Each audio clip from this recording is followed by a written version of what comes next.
दोस्तों जब हम लोग ने फैल्कन एंड विंटर सोल्जर की टीवी सीरीज देखी थी तो किसी को भी विश्वास नहीं था कि बाद में जाके वो टीवी सीरीज इतनी अच्छी निकलने वाली है कि सीधे सैम विल्सन की सोलो कैप्टन अमेरिका अनाउंस हो जाएगी। लेकिन दोस्तों इसका मतलब ये भी है यहाँ पे जो विंटर सोल्जर और फैल्कन का सीजन 2 है वो शायद ना हो पाए, तो आगे की जो स्टोरी है वो उसके बाद हम लोग को कैप्टन अमेरिका 4 में दिखाई जाएगी। हालांकि कुछ लीक भी आई है, इसके बारे में आज हम लोग डिटेल में बात करेंगे और साथ ही में जानेंगे शी हल्क से रिलेटेड एक इंपॉर्टेंट अपडेट। तो दोस्तों कंप्लीट वीडियो को स्टार्ट करने से पहले आप लोग कर दीजिए वीडियो को लाइक और कमेंट करके बताइए या तो कैप्टन अमेरिका 4 में आप बकी बांस को देख सकते हैं या फिर स्पाइडरमैन को, तो आप किसे देखना पसंद करेंगे। साथ ही साथ जो लोग मेरे चैनल पर नया हमारे चैनल को सब्सक्राइब करके हमारी कॉमिक बुक टॉक्स फैमिली का हिस्सा बन जाइए। तो दोस्तों हम लोग शुरुआत करते हैं बिल्कुल नए अपडेट से। अब सबसे पहले दोस्तों आप लोग ये फोटो देखिए। अब ये आई है सीधे कॉमिक कॉन के प्रमोशन के समय से, यानी कि हम लोग कॉमिक कॉन के काफ़ी नज़दीक आके हैं और वहाँ पे जाके हो सकता है हम लोग को ऑफिशियली कैप्टन अमेरिका 4 की अनाउंसमेंट देखने को मिल जाए। कौन सी कास्टिंग है ये भी पता चल जाए। लेकिन इन सब के अलावा यहाँ पे फोटो में हम लोग को सैम विल्सन दिखाई दे रहे हैं और उनके बगल में है शैरन कार्टर। अगर हम लोग बात करें फैल्कन के आखिरी पोस्ट क्रेडिट सीन के बारे में, तो यहाँ पे हम लोग ने देखा था कि शैरन कार्टर को गवर्नमेंट की तरफ से खूब रिस्पेक्ट मिलती है और यहाँ पे अब उनके पास काफ़ी राज हो जाते हैं, लेकिन वो किसी से बात कर रही होती है। यानी दोस्तों एक तरीके से दिखाया जाता है कि वो अब भी ईवल है। लेकिन यहाँ पे अगर वो सैम विल्सन के साथ दिखाई गई हैं तो इसके दो मतलब हो सकते हैं। मे भी वो अच्छी हो जो कि आगे जाके कैप्टन अमेरिका 4 में पता चले, या फिर वही मेन विलन हो सकती है इस मूवी की। क्योंकि अगर ऐसा हो गया दोस्तों तो उतना मज़ा नहीं आएगा। बात को हम लोग आगे समझने की कोशिश करते हैं क्योंकि उनका अच्छा कैरेक्टर ही ऑडियंस को ज़्यादा पसंद आता है। लेकिन यहाँ पे एक इंपॉर्टेंट खबर ये भी आई है कि इस मूवी में वो विलन नहीं होंगी बल्कि कोई और होगा, जो कि काफ़ी हैरान करने वाला है। वो और कोई नहीं बल्कि है रेड स्कल। अब दोस्तों आप लोग को याद होगा कि एवेंजर्स इन्फिनिटी वॉर में क्या हुआ था। यहाँ पे जो अपना रेड स्कल है वो ऑर्बिट पे गाइड का काम करता था, जिसने थैनोस को गाइड किया था और वहां से सोल स्टोन चला गया था। इन सब के बाद दोस्तों यहाँ पे कहा यह भी जा रहा है, जो कि एवेंजर्स के डायरेक्टर से कंफर्म भी हुआ है कि रेड स्कल अब आज़ाद है।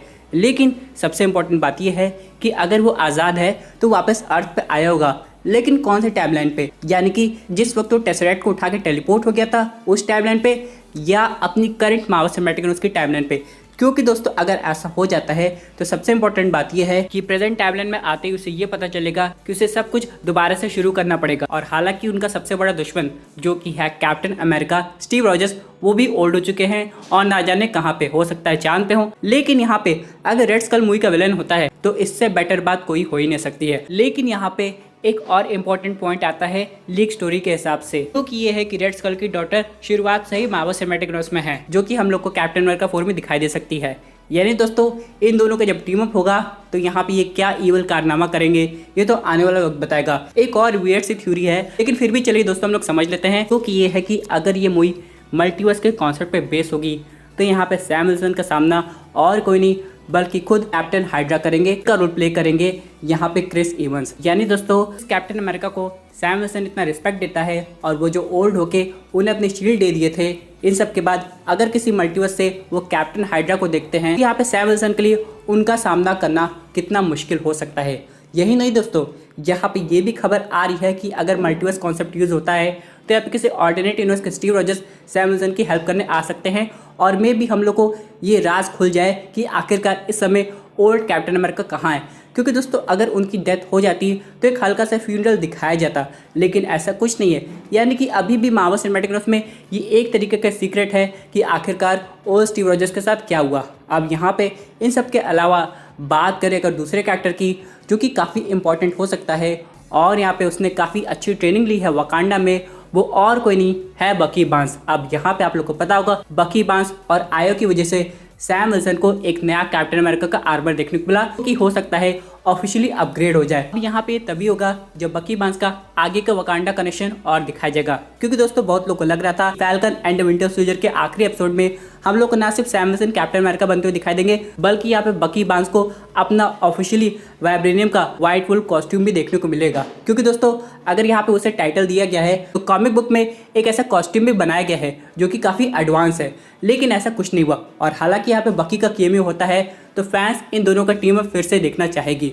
लेकिन यहाँ पे बात करें कुछ और कैरेक्टर्स की, जैसे कि यहाँ पे जॉन वॉकर का यूएस एजेंट, उसके बाद बैरन ज़ीमो, इन सब का क्या होगा, क्योंकि दोस्तों ये भी कैप्टन अमेरिका 4 मूवी में काफ़ी की रोल प्ले करते हैं और आगे जाके इनके भी आने की पॉसिबिलिटी बनती है। लेकिन यहाँ पे अभी आप लोग कोई टीजर एक्सपेक्ट नहीं कर सकते हैं, क्योंकि यहाँ पे सिर्फ मूवी की टाइटल की अनाउंसमेंट हो सकती है और इससे हम लोग को बहुत कुछ पता चल जाएगा। हालांकि कास्टिंग से हम लोग को ये भी समझ में आ जाएगा कि आगे जाके इस मूवी का विलन कौन होने वाला है। लेकिन बहुत से फैंस ये चाहते हैं कि ये जो मूवी है ये मल्टीवर्स के कॉन्सेप्ट पे बेस हो, क्योंकि दोस्तों अगर हम लोग बात करें थॉर लव एंड थंडर की, अगर वहाँ पे मल्टीवर्स का यूज होता तो हम लोग को वाकई डिफरेंट यूनिवर्स के थॉर दिखाई देते और मे भी हो सकता है टीवी का लोग की थॉर्स आके मिल लेता, क्योंकि फैंस वाकई में देखना चाहती थी। लेकिन ऐसा कुछ नहीं हुआ, तो चलिए कोई बात नहीं। लेकिन यहाँ पे अगर हम लोग बात करें कुछ नए केमियोज की, तो सुनने में यह आ रहा है कि यहाँ पे हल्क का भी केमियो हो सकता है कैप्टन अमेरिका 4 में, और यहाँ तक कि अपने टॉम हॉलैंड के स्पाइडरमैन का भी।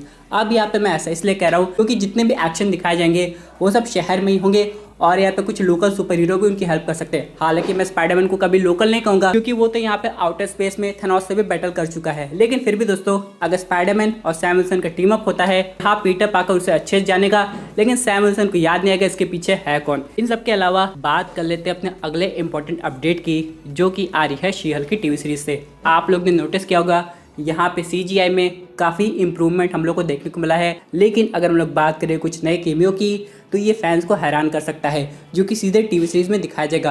पहला केमियो है थिंग का और दूसरा हो सकता है डॉक्टर डूम का। यहाँ पे ये भी हो सकता है कि जो थिंग का अपीयरेंस हो वो बाकी फैंटास्टिक फोर के कैरेक्टर को भी दिखा दे, लेकिन वो इनडायरेक्ट वे में, यानी कि सिर्फ उनका नाम लिया जाए। लेकिन थिंग तो ऑफिशियली देखने को मिलेगा और हो सकता है शी हल्क के साथ टीम अप भी हो। बात करें अगर हम लोग डॉक्टर डूम की, तो यहाँ पे एक लीक के अकॉर्डिंग कहा जा रहा था कि इनका appearance black panther Wakanda forever के पोस्ट क्रेडिट सीन में देखने को मिलेगा। लेकिन हो सकता है उससे पहले भी इनकी झलक शी हल्क की टीवी सीरीज में हम लोग को देखने को मिल जाए, क्योंकि दोस्तों ये टीवी सीरीज काफ़ी कमाल दिखाने वाली है और इससे हम लोग को सीधे पता चल जाएगा कि हल्क का आने वाला फ्यूचर क्या होने वाला है। क्योंकि दोस्तों ऑडियंस कब से इनक्रेडिबल हल्क का वेट कर रही है, जो कि इतना ताकतवर हो कि बाकी सुपर हीरोज भी उससे डर जाए, विलन तो दूर की बात है। लेकिन यहाँ पे क्या वो ऐसे बनेंगे? क्योंकि दोस्तों अभी तक जितना भी हम लोग ने शी हल्क का टीजर देखा हो या ट्रेलर देखा हो, हम लोग को बस प्रोफेसर हल्क दिखाई दिए हैं। तो मे भी ऐसे आगे की चांसेस हो रहे हैं कि फाइनली हम लोग को इनक्रेडिबल हल्क भी देखने को मिले, क्योंकि दोस्तों यहाँ पे फैंस ने नोटिस किया है शी हल्क के जो कुछ इवेंट्स हैं वो स्नैप के दौरान हुए होंगे, इसलिए हम लोग को प्रोफेसर हल्क बिल्कुल ठीक हालत में लग रहे हैं। वही अगर हम लोग बात करें शांची के पोस्ट क्रेडिट सीन की, तो हम लोग देख सकते हैं डॉक्टर ब्रूस बैनर को, जिनका हाथ अभी भी खराब है क्योंकि वो एवेंजर्स एंड गेम में स्नैप किए थे। तो यहाँ पे आखिरकार असलियत क्या है ये तो आने वाला वक्त बताएगा। लेकिन हाँ, ये टीवी सीरीज भी काफ़ी कमाल की होने वाली है, जो कि हम लोग को देखने को मिलेगी अगस्त में। अब अगर हम लोग बात करें कैप्टन अमेरिका 4 की, तो यहाँ पे हम लोग देख सकते हैं एक कॉन्सेप्ट आर्ट है। यहाँ पे पहले कहा जा रहा था कि उस टीवी सीरीज में यहाँ पे जो शील्ड है ये वकांडा के लोग अपग्रेड कर देंगे, जिससे हम लोग को शील्ड में कुछ नई एनर्जी दिखाई देगी और यहाँ पे ये सैम के काफ़ी काम आ सकती है। तो क्या पता ये जो आखिरी अपडेट है ये हम लोग को मूवी में देखने को मिल जाए। दोस्तों ये थी अमेजिंग अपडेट जो कि रिलेटेड थी कैप्टन अमेरिका 4 और शी हल्क से। आई होप आपको वीडियो पसंद आई होगी। बस आपकी क्या व्यूज़ इस पर्टिकुलर टॉपिक पे अपने व्यूज़ जरूर कमेंट कीजिए। और दोस्तों अगर आप ऐसे सुपर हीरो कंटेंट एंजॉय करना चाहते हैं तो हमारे चैनल को सब्सक्राइब करके हमारे सुपर हीरो फैमिली का हिस्सा बन जाएगा।